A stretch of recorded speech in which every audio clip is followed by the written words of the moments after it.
La transformation de nos désirs est au cœur de notre sanctification progressive.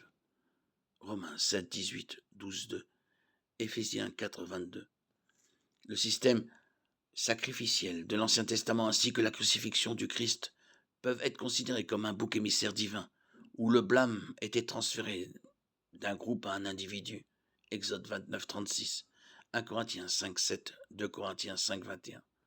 Le Lévitique 16 contient des instructions concernant le bouc émissaire qui portait les péchés du peuple hors du camp le jour de l'expiation.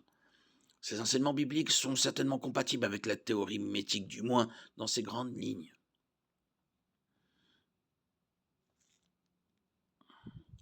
La théorie mimétique n'est pas inspirée par les Écritures, mais quelque chose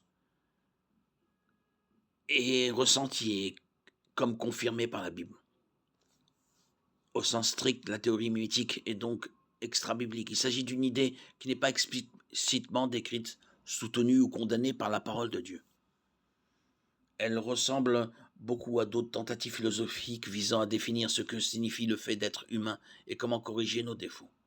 Bien que cette théorie mimétique soit beaucoup plus favorable au christianisme que d'autres systèmes philosophiques, la théorie mimétique n'est pas un point de vue intrinsèquement biblique. Ça ne veut pas dire non plus qu'elle contredit ouvertement la Bible.